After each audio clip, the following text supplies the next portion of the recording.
السلام علیکم دوستو، کچھ دنوں سے ایک مووی کی بہت ہی زیادہ چرچا ہو رہی ہے جس فلم کا نام ہے the God of life.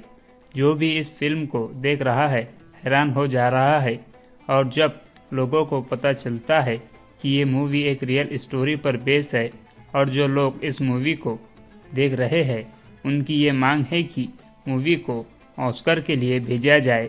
Us film میں ایسا کیا ہے جو سعودی عرب کے لوگ اس مووی کو بین کرنے کی مانگ کر رہے ہیں؟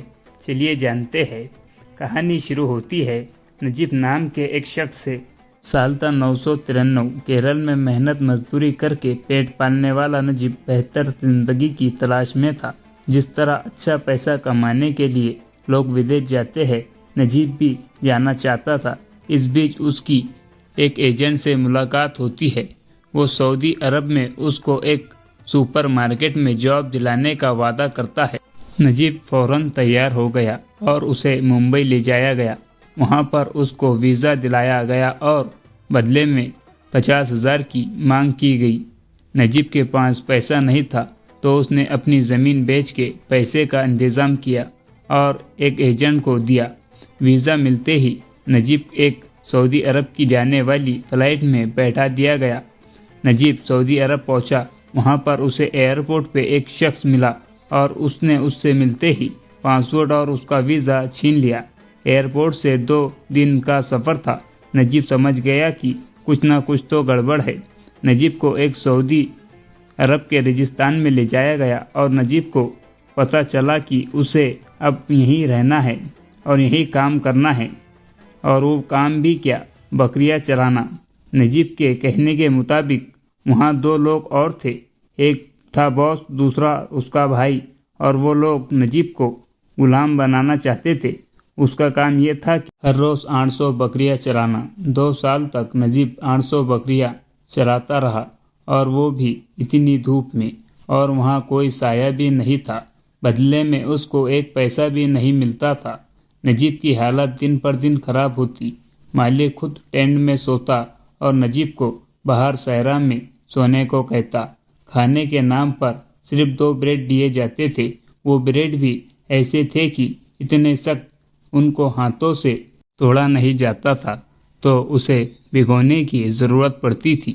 نجیب ان بکریوں کے دودھ میں ہی بھگو کے کھا لیتا، اور ان کو اس میں بدبو بھی آتی تھی کیونکہ ان بکریوں کو کبھی دھویا نہیں جاتا تھا، اور نجیب کی حالت بھی ان بکریوں جیسی ہو گئی تھی۔ نجیب نے 2 سالوں میں ایک مرتبہ بھی پانی نہیں نہایا اور نہ ہی کپڑے بدلے تھے۔ ایک ہی کپڑوں میں اور بغیر نہائے زندگی گزار رہا تھا۔ اس کے بال بھی بہت زیادہ بڑھ گئے تھے۔ اس کو بال کاٹنے کی بھی اجازت نہیں تھی۔ نجیب کی حالت بہت بری ہو گئی تھی، مانو وہ بکریاں کی طرح ہی ہو گیا تھا۔ نجیب کو ریگستان میں رکھا گیا تھا اور اسے کہیں جانے کی اجازت نہیں تھی۔ جب وہ بکریاں بھی چراتا تو اس پہ کڑی نظر رکھی جاتی تھی تاکہ نجیب بھاگ نہ سکے۔ مارا جاتا تھا اور اسے 2 سالوں تک کسی سے بات بھی نہیں کی تھی کیونکہ اسے عربی آتی ہی نہیں تھی۔ نجیب کو اس کا باس جب کوئی کام کہتا تو نجیب کو بات نہ سمجھنے کی وجہ سے کام میں گڑبڑی کر دیتا تھا، اور کام میں گڑبڑی ہونے کی وجہ سے اس کا باس اس کو اور زیادہ مارتا تھا اور اس کو بالکل غلام کی طرح کام کراتا تھا۔ نجیب کبھی کبھی یہ سوچتا تھا کہ اب میری زندگی یہیں ختم ہو جائے گی۔ جب اس نے گھر چھوڑا تھا تو اس کی بیوی پریگننٹ تھی اور اس کی کوئی خبر اس تک نہیں پہنچتی تھی۔ اسی طرح 1995 تک وہاں مزدوری کی۔ نجیب سوچتا تھا کہ کسی طرح اس کو موقع ملے اور وہ وہاں سے بھاگ سکے۔ ایک رات اس کو موقع ملا۔ کفل ٹینٹ میں سو رہا تھا اور وہاں پر اس کا بھائی بھی نہیں تھا، تو اس نے موقع ملتے ہی بھاگ گیا۔ راستے میں اس کو کچھ پتہ نہیں چل رہا تھا کہ 1.5 دنوں تک وہ اسی طرح سے بھاگتا رہا۔ 1.5 دن بھاگنے کے بعد اسے ایک روڈ دکھائی دی۔ اس سے روڈ پر آنے جانے والی گاڑیوں کو ہاتھ دیا۔ بھلے سے ایک شخص نے گاڑی روکی اور نجیب کو اپنے ساتھ ریاض لے گیا۔ نجیب ایک ملیالی ہوٹل میں رکا اور اس نے نجیب کو کپڑے اور کھانے کو دیا گیا۔